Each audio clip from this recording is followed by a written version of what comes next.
I am Dr. Neeraja, Chief Fertility Specialist, Dr. Neeraja's Fertility and Gynec Center, KPHB 6th phase. Our main aim is to make you fertile. So general ప్రెగ్నెన్సీలో mistakes ఏం చేస్తుంటారో ఎలా avoid చేయొచ్చు చూద్దాం. So first mistake ఏంటంటే pregnancy confirm అయిందని తెలిసిన తర్వాత కూడా స్కానింగ్ కానీ సప్లిమెంట్స్ తీసుకోవడం చేయరు. సో 3 months తర్వాత వస్తారు, 3 months తర్వాత స్కానింగ్, 3 months తర్వాత ఫోలిక్ యాసిడ్ స్టార్ట్ చేయాలని ఒక నానుడు ఉంది. సో అది తప్పు. సో దిస్ ఫస్ట్ మిస్టేక్ అండి. ప్రెగ్నెన్సీ కన్ఫర్మ్ అయిన తర్వాత వెంటనే డాక్టర్ని సంప్రదించాలి. ఎందుకు అంటే అది మనం సింగిల్టన్ అయి ఉండొచ్చు, ట్విన్స్ అయి ఉండొచ్చు, ఒకవేళ హెల్దీ ప్రెగ్నెన్సీ అయి ఉండొచ్చు, అన్హెల్దీ ప్రెగ్నెన్సీ అయి ఉండొచ్చు, మిస్డ్ అబార్షన్ అయి ఉండొచ్చు. ఇలా వేరియస్ ఈవెంట్స్ ఉంటాయి కాబట్టి పాజిటివ్ అయిన వెంటనే డాక్టర్ని సంప్రదించాలి, వెంటనే ఫోలిక్ యాసిడ్ సప్లిమెంట్స్ వాడాలి. సెకండ్ మిస్టేక్, ఈట్ ఫుల్ అని చెప్తాం. హెవీ మీల్ ఈట్ ఫుల్, ఎందుకంటే నీకు కావాలి, మీ బేబీకి కావాలి, బాగా తినాలి, ఇద్దరు ఉన్నారు, హెవీ ఫుడ్ తినాలి అని చెప్తాం. కానీ ప్రెగ్నెన్సీలో మనకి రిక్వైర్మెంట్ 300 to 500 calories మాత్రమే ఎక్స్ట్రా ఉంటుంది ఫస్ట్ 3-4 months. సో వాళ్ళకి ఎంత వీలైతే అంతే తినమంటాం.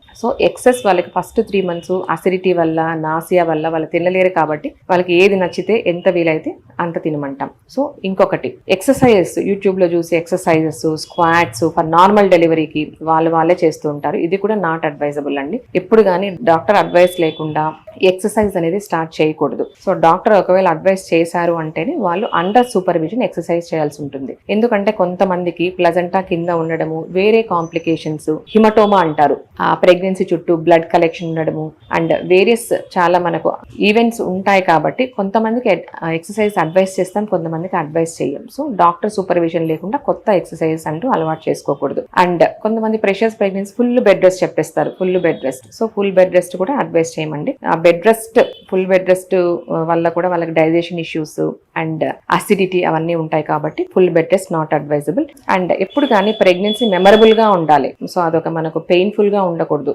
లైట్ మ్యూజిక్ వినడము, కామెడీ మూవీస్ చూసుకోవడము, ఏమన్నా వాళ్ళ ఫ్రెండ్స్ ఏదైనా హ్యాపీ ఇన్సిడెంట్స్ వినాలి. ఇంకొకటి ఏంటంటే ప్రెగ్నెన్సీ వీడియోస్ చూడొచ్చు, పోస్ట్ పార్టం వీడియోస్ చూడొచ్చు, తర్వాత బేబీ డెలివరీ తర్వాత లాక్టేషన్ వీడియోస్, ఇవన్నీ మీకు కొంచెం అవేర్నెస్ ఇచ్చే వీడియోస్. ఇది చూడడం వల్ల మీకు ప్రెగ్నెన్సీ అంటే ఏంటి, ఎలా ఉంటుంది, డెలివరీ ఎలా ఉంటుంది, ఎంత స్మూత్ గా అవుతుంది, డెలివరీ తర్వాత బేబీ కేర్ ఎలా ఉంటుంది, అవన్నీ తెలుస్తాయి. ఇంకొకటి ప్యాంపర్ యువర్ సెల్ఫ్.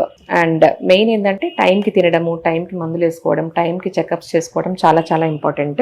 అండ్ ప్రెగ్నెన్సీలో అన్కుక్డ్ మీట్ కానివ్వండి, అన్కుక్డ్ ఫుడ్ కానివ్వండి, అన్కుక్డ్ సలాడ్స్, ఇవన్నీ నాట్ అడ్వైజబుల్. ఎందుకంటే వాటిలో బ్యాక్టీరియా ఉంటాయి కాబట్టి వాటి వల్ల వాళ్ళకి డయేరియా రావడము, వామిటింగ్స్ రావడము, ఫీవర్ రావడము, ఇవన్నీ ఉంటాయి కాబట్టి అన్కుక్డ్వి జనరల్ గా పేషెంట్స్ కి మనము ప్రెగ్నెన్సీలో అడ్వైస్ చేయం. అండ్ ఇంకొంతమంది ఏమంటే ముందే ప్రెగ్నెన్సీలోనే అసలు అన్నెసెసరీ స్టఫ్ అన్నమాట, వాళ్ళకు కావాల్సిన ఫుల్ 9 months కావాల్సిన క్లోత్స్, తర్వాత డెలివరీ తర్వాత బేబీకి కావాల్సిన క్లోత్స్ అంతా కొని పెడుతుంటారండి. ఇది కూడా this is little bit unnecessary. ఎందుకంటే ప్రెగ్నెన్సీలో మనకు చాలా ఈవెంట్స్ ఉన్నాయి.